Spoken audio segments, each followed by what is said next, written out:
আছাৰৰ পাঁচগামত কিশোৰৰ মৃতদেহ উদ্ধাৰক লৈ চাঞ্চল্য। পাঁচগামৰ মোমাইকৰ ঘৰত উদ্ধাৰ হৈছে কিশোৰটিৰ মৃতদেহ।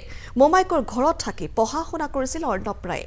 শনিবাৰে ৰহস্যজনকভাৱে উদ্ধাৰ হয় অৰ্ণৱৰ মৃতদেহ। অৰ্ণৱক পৰিকল্পিতভাৱে হত্যাৰ অভিযোগ কৰিছে এতিয়া পিতৃ মাতৃয়ে। নিৰঞ্জন ৰায়ৰ ঘটনাৰ তদন্তৰ দাবী এতিয়া অৰ্ণৱৰ পিতৃ নিৰঞ্জন ৰায়ৰ। আৰু ইতিমধ্যে আমি আপোনালোকক জনাইছোঁ এটা নৃশংস ঘটনা সংঘটিত হৈছে। এটি কিশোৰৰ মৃতদেহ উদ্ধাৰৰ ঘটনাক কেন্দ্ৰ কৰি এক প্ৰকাৰ চাঞ্চল্য। কাছাৰৰ পাঁচগ্ৰামত কিশোৰৰ মৃতদেহ উদ্ধাৰ। পাঁচগ্ৰামৰ মোমাইকৰ ঘৰত থাকি পঢ়া শুনা কৰিছিল কিশোৰটিয়ে। কিন্তু কেনেকৈ অৰ্ণৱ ৰায়ৰ মৃত্যু হ'ল বৰ্তমানো সমগ্ৰ ঘটনাক কেন্দ্ৰ কৰি এক প্ৰকাৰ ৰহস্যৰ সৃষ্টি হৈছে। আৰু পিতৃ মাতৃৰ অভিযোগ যে কোনোৱে হত্যা কৰিছে, মোমাইকৰ ঘৰৰ পৰিয়ালৰ লোকেই হত্যা কৰিছে কিশোৰটিক। আৰু এই ঘটনাৰ এতিয়া তদন্ত বিচাৰিছে পিতৃ মাতৃয়ে।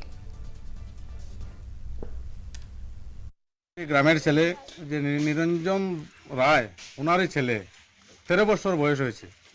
এত নিন্দনীয় ঘটনা হয়েছে, আমরা সবাই এই ঘটনা শুনে আমরা খুব দুঃখিত যে এই ধরনের ঘটনা আমার এই বয়সের মধ্যে আমি কখনো শুনিনি, অথচ দেখিনি যে আমাদের গ্রামবাসীর এলাকার ঘটনাটা হয়েছে পাঁচগ্রাম কালীবাড়ি রোডে।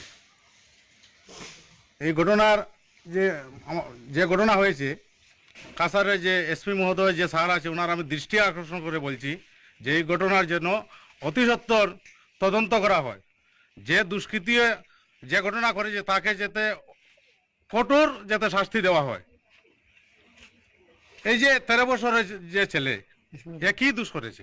এখনো তো কোনো দোষের যে দোষ করবো, যে কাউকে মারবো, কি এই জন্য দোষের উপযুক্ত তো হয়নি।